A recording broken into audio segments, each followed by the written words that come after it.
Hello friends, हमारे channel VS online tips में आप सभी लोगों का एक बार फिर से बहुत बहुत स्वागत है।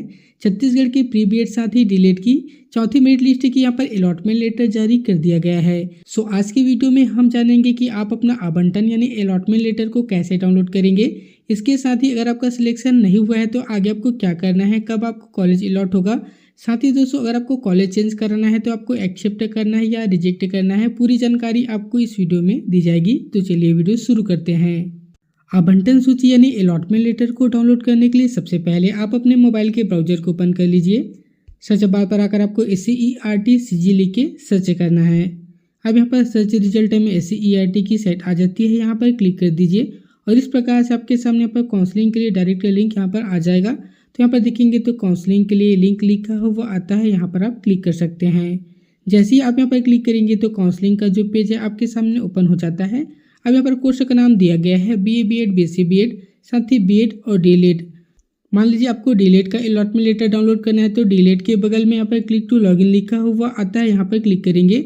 अगर आपका BEd का अलॉटमेंट लेटर डाउनलोड करना है तो BEd के बगल में क्लिक टू लॉगिन लिखा हुआ आता है, यहाँ पर आप क्लिक कर दीजिए। जैसे आप यहाँ पर क्लिक करेंगे तो सबसे पहले यहाँ पर आप शेड्यूल पर देखेंगे तो यहाँ पर देखेंगे तो सेकेंड चैनल की यहाँ पर काउंसलिंग चल रही है। इसका यहाँ पर पहला लिस्ट है जारी कर दिया गया था, जिसका अलॉटमेंट लेटर आज यहाँ पर जारी कर दिया गया है।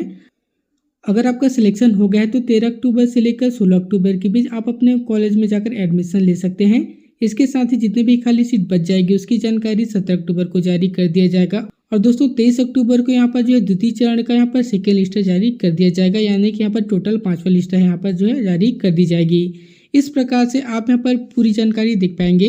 अब चलिए दोस्तों जान लेते हैं कि आप अपने अलॉटमेंट लेटर यानी आवंटन सूची को कैसे डाउनलोड करेंगे। इसके लिए सिंपली स्क्रॉल करते हुए आप इस पेज पर नीचे आएंगे तो यहाँ पर लॉगिन करने का पेज है आपके सामने देखने को मिल जाएगा। सबसे पहले रजिस्ट्रेशन नंबर लिखा हुआ आता है, तो यहाँ पर आप अपना रजिस्ट्रेशन नंबर डाल दीजिए। दोस्तों अगर आपने सेकेंड काउंसलिंग कराया होगा तो सेकेंड काउंसलिंग में जो भी रजिस्ट्रेशन नंबर मिला हुआ है उसी को डाल दीजिए। रजिस्ट्रेशन नंबर डालने के बाद यहाँ पर नीचे पासवर्ड को डालेंगे। नीचे कैप्चा कोड लिखा हुआ आता है, यहाँ पर जो है कैप्चा कोड को फिल करेंगे और यहाँ पर आपको लॉगिन के बटन पर क्लिक करना है।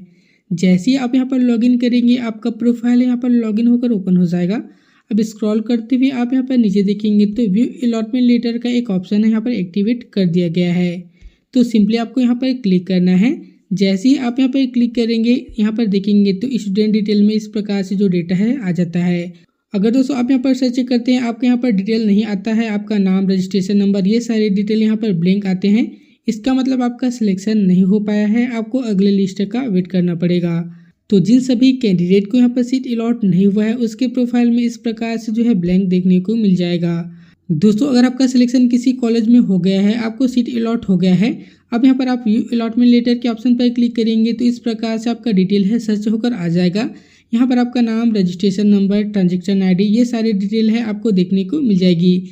साथ ही यहाँ पर देखेंगे तो फेस में 4 लिखा हुआ आ जाएगा। अगर आप सेकेंड राउंड की नया काउंसलिंग फॉर्म भरे होंगे तो यहाँ पर आपको एक्सेप्ट और रिजेक्ट करने का 2 ऑप्शन देखने को मिल जाता है। मान लीजिए अगर आपको जो कॉलेज मिला हुआ है वहाँ अगर आप एडमिशन लेना चाहते हैं तो सिंपली आपको एक्सेप्ट के बटन पर क्लिक करेंगे तो आपके सामने यहाँ पर एक्सेप्टेड लिखा हुआ आ जाएगा। बगल में यहाँ पर अलॉटमेंट लेटर डाउनलोड करने का ऑप्शन आ जाता है, यहाँ पर क्लिक करके आप अपने आवंटन सूची यानी अलॉटमेंट लेटर को डाउनलोड कर सकते हैं और कॉलेज में ले जाकर जमा करके आप एडमिशन हो सकते हैं।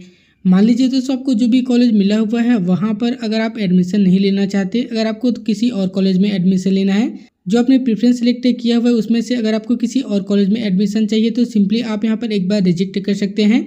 अगर यहाँ पर आप एक बार रिजेक्ट कर लेते हैं तो सेकेंड राउंड में जो भी कॉलेज अलॉट होगी उसमें आपको यहाँ पर रिजेक्ट करने का ऑप्शन नहीं दिखेगा, यानी कि आपको केवल एक ही बार रिजेक्ट करने का ऑप्शन मिलेगा।